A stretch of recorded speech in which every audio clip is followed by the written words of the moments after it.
Would you pay more to get out of traffic faster?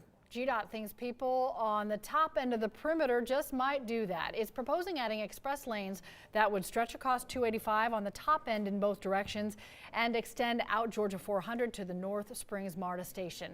Toll prices go up when traffic is worse.